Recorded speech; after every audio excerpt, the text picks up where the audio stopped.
the Grizz do look like they're about to be super active when it comes to the draft. You're hearing so many different reports, and I've heard people say things like, you typically don't hear the Grizzlies and these things seem made up. Things are different this year, man. The Grizzlies are a lot more intentional, and there's a lot more sense of urgency this particular offseason than what we've seen in the past.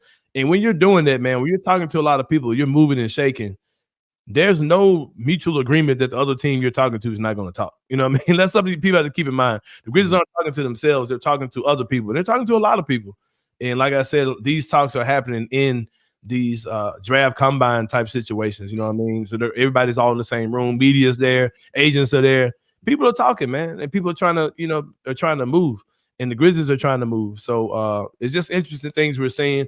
We're hearing things about them trying to move up for Donovan Clingan. All these type of things, and possibly making a deal with Houston. Those kind of reports are coming out, and that's you're talking about being number 3 in the draft at that point. And that Houston one is kind of interesting, man, because every other deal that we've talked about, I've said, well, that probably has to be Marcus Smart. You can say that, well, that has to be Luke Kennard, right? That Houston deal seems to be not to include players at all, like for something like some small level player, because Marcus Smart makes $20-something million a year. Only player close to his salary on that Houston roster, Dylan Brooks, and that ain't happening. You know what I mean? That is not happening. So that sounds like a number 9. It sounds like number 9 for 3 in future picks from the Grizzlies. And I can see something like that happen. And if it does, it probably does signal that a guy like Donovan Clingan is your guy. Because something I talked about when I was on Jason and John's show last week is that if the Grizzlies are trying to move up, Zach Kleiman moved up a few years ago, the year that we took Zaire Williams. But Zaire Williams was not the guy the Grizzlies were trying to get at that pick. Some people say it was Josh Giddey. Some of the intel I had leaned me more into the what's the kid's name? I keep forgetting this dude's name. Orlando Magic wing. He's got a brother that plays for him. Wagner. Yeah, Franz Wagner. I think Franz Wagner was the guy they were trying to get. Yeah. Either him or Giddey, I think, were the guys they were trying to get. But I think Wagner was priority number 1. And I think that they took Zaire as a consolation prize. But as a young GM, I think Zach Kleiman realized I didn't get up high enough. You know what I mean? Yeah. So I think if Clingan is his guy, he realizes he needs to get it 3. Looks like the 2 French guys, they're going to go 1 and 2 in some order. And I think that Zach Kleiman believes he's got to get up to 3 if he wants a guy like Donovan Clingan. So like I said, this is a little not like the norm to see the Memphis Grizzlies and Zach Kleiman's name be in so many trade talks and so many discussions in offseason basketball, especially relatively early while the season's still going on. But like I said, it's different this year, man. So you will hear more and more conversations concerning the Grizzlies. And I love it because I think we've heard them connected to drafting Clingan. We've heard them connected to trying to get guys like a Jared Allen. Right. And I just think that the Grizzlies are busy. And this is what we are hearing.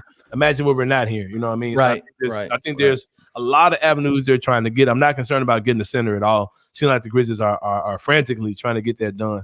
So I feel good about those particular things. What do you think? What do you think about the Donovan Clingan thing? If that's their guy, if they've chosen him, I know you kind of moved off him a little bit in favor of a potential Zach Edey situation, even moving back further. Or Khalil Ware, who I'm looking at too. Yeah, right. Sure. Do you think? What is it about Donovan Clingan's game that has made the Grizzlies front office say we got to leverage some of our future to get this guy at 3? Like I think the leverage in the future part doesn't mean anything to me because my thing is if you get him and he's a ready-made center by the time the playoffs, if he's ready to go, if he's your guy, right? Yeah, you're ready. You're ready for the next few years, and those future picks. None of those things really matter. And it's a controllable contract that you've got for what you'll have him on your roster for 6 years minimum. Yeah. You know what I mean? Without having to worry about any real salary cap implications. Those type of things to me, I think are causing the or kind of would lean me towards that way if he's that guy. I would love to add another perimeter player to this team, over a center because I feel like there's so many other ways you can get a center.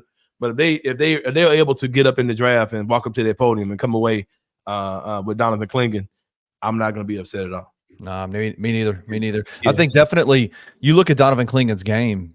We talked about Walker Kessler a lot and what the Grizzlies would look like if they had gotten him, right? But Donovan Clingan comes in and he's a better player right now than Walker Kessler was when he was at Auburn, right? Just a better player and offensively more skilled. just a better overall big man. And so I think definitely a Donovan Clingan comes in and is immediately ready to provide something for this Grizzlies program. Yeah, So. yeah, I definitely agree, man.